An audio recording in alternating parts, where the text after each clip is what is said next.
ఉన్నత విద్య కోసం విదేశాలకు వెళ్లాలనుకుంటున్నారా? అమెరికా, లండన్, ఆస్ట్రేలియా, కెనడా, ఐర్లాండ్లకు సరియైన ఎంపిక cloud career overseas. Best consultancy in Guntur. Cell number 9000056466. అందరికీ నమస్తే అండి. వైఎస్ఆర్ కాంగ్రెస్ పార్టీకి సోషల్ మీడియానే ఒక పెద్ద బలం, ఒక పెద్ద బలగం. ఆ పార్టీ ఐడియాలజీని కానీ, ఆ పార్టీ తరపున చేయాల్సిన ఫేక్ ప్రచారాన్ని కానీ, ఆ పార్టీ తరపున చేయాల్సిన గోబెల్స్ ప్రచారాన్ని కానీ, లేదా ప్రభుత్వాన్ని తిట్టాలన్నా, పవన్ కళ్యాణ్ గారినో, చంద్రబాబు గారినో, లోకేష్ గారినో ఎవరినో ట్రోల్ చేయాలన్నా వాళ్ళకి సోషల్ మీడియా వెపన్స్ విపరీతంగా ఉన్నాయి. వేలాది మంది సోషల్ మీడియాలో యాక్టివ్గా పనిచేస్తారు. వేల పేజీలు ఉన్నాయి, హ్యాండిల్స్ ఉన్నాయి. యూట్యూబ్ ఛానళ్ళు, ట్విట్టర్ పేజీలు, ఫేస్బుక్లు, ఇన్స్టాగ్రామ్లు వేలాదిగా ఉన్నాయి. సో దీనిలో యాక్టివ్గా మొత్తం మీద 50,000 మంది పనిచేస్తే అందులో 2,000 మంది వరకు యాక్టివ్గా డైలీ ఫాలో అవుతుంటారు. డైలీ అప్డేట్స్ ఉంటాయి, డైలీ షేర్లు, పోస్టింగ్స్ ఉంటాయని పోలీసులు గుర్తించారు. సో ఇప్పుడు వీళ్ళందరి మీద కూడా పోలీసుల నిఘా ఉంది. దాదాపుగా 200 మందికి పైగా కాస్త ఇబ్బందుల్లోనే ఉన్నారు, పోలీస్ కంట్రోల్లోనే ఉన్నారు. సో వీళ్ళని కాపాడుకుంటేనే వైసీపీకి ఎంతో కొంత మనుగడ. ఎందుకంటే వైసీపీలో 80% ఆఫ్ సోషల్ మీడియా పోలీసుల నిఘాలో ఉండడం ఆ పార్టీకి రుచించడం, ఆ పార్టీకి ఏమాత్రం మింగుడు పడిన విషయం. వాళ్ళు ఎందుకంటే వైసీపీ పార్టీకి అక్కడ అరెస్ట్ అయిన కార్యకర్తలు అబద్ధాలు పోస్ట్ చేస్తున్నారా, బూతులు పోస్ట్ చేస్తున్నారా, అసభ్యమైన పదజాలం పోస్ట్ చేస్తున్నారా అనేది అనవసరం. సో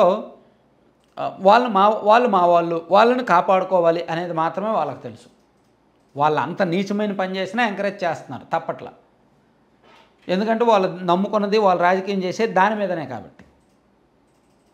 సో ఇప్పుడు ఆ పరిస్థితుల్లోనే వైసీపీ సోషల్ మీడియా కార్యకర్తలకు ఫుల్ సపోర్ట్ ఇవ్వడానికి, ఫుల్ లీగల్ సపోర్ట్ కానీ, అవసరమైతే ఫైనాన్షియల్ సపోర్ట్ కానీ, ఏమి ఇబ్బంది వచ్చినా సరే పూర్తిగా ఇవ్వడానికి జగన్మోహన్ రెడ్డి గారు నిర్ణయం తీసుకున్నారు. ప్రతి జిల్లాలో కూడా 2 కోఆర్డినేటర్లను పెడుతున్నారు. రాష్ట్ర వ్యాప్తంగా ఉన్న ప్రతి జిల్లాలో 2 కోఆర్డినేటర్లను పెడుతున్నారు. అలాగే ఒక లీగల్ అడ్వైజర్ని కూడా పెడుతున్నారు.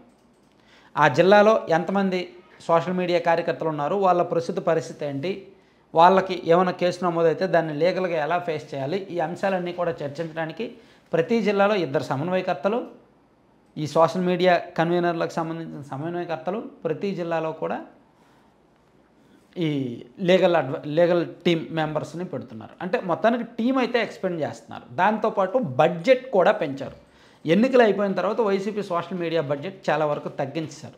గత 5 ఏళ్లలో 1,750 కోట్లు ఖర్చు చేశారంట, మామూలు విషయం కాదు. సో ఎన్నికల్లో చాలా దారుణంగా ఓడిపోవడంతో సోషల్ మీడియా స్ట్రెంగ్త్ తగ్గింది. ఐపాక్ వాళ్ళు వెళ్ళిపోయారు. సోషల్ మీడియా సెంట్రల్ ఆఫీస్లో ఒకప్పుడు 400 మంది కూర్చుంటే ఇప్పుడు 50 మందో 30 మందో మాత్రమే కూర్చుంటున్నారంట. సో ఇప్పుడు ఆ స్ట్రెంగ్త్ను కూడా పెంచారు. సోషల్ మీడియాలో అంటే వైసీపీ సోషల్ మీడియాలో పార్టీ పేరుతోనే పేజీలు, ఐడీలు రన్ చేసి వాటిలో కంటెంట్ వేయడానికి వైసీపీ సెంట్రల్ ఆఫీసులో కొంతమంది స్టాఫ్ని పెట్టారు. అలాగే ఐపాక్ వాళ్ళని కూడా పిలిపిస్తున్నారు మళ్ళీ బ్యాక్కి. ఐపాక్లో కొంతమందిని వీళ్ళ ఐడియాలజీకి తగ్గట్టు పిలిపిస్తున్నారు. ఎందుకంటే ఈ సోషల్ మీడియాను నమ్ముకుంటే పని అవ్వదు. ఐపాక్ వాళ్ళు అయితే థర్డ్ పార్టీ ద్వారా పోస్ట్ చేపిస్తారు, అవి ఏంటది ఐపీ అడ్రస్లు ఏమీ ట్రేస్ అవ్వవు అని మేబీ భావించుండొచ్చు. అట్లా టీంను పెంచారు, స్టాఫ్ను పెంచారు, బడ్జెట్ పెంచారు, ఐపాక్ను మళ్ళీ పిలిపిస్తున్నారు. ఇట్లా ఓవరాల్గా కొన్ని జాగ్రత్తలు అయితే తీసుకుంటున్నారు.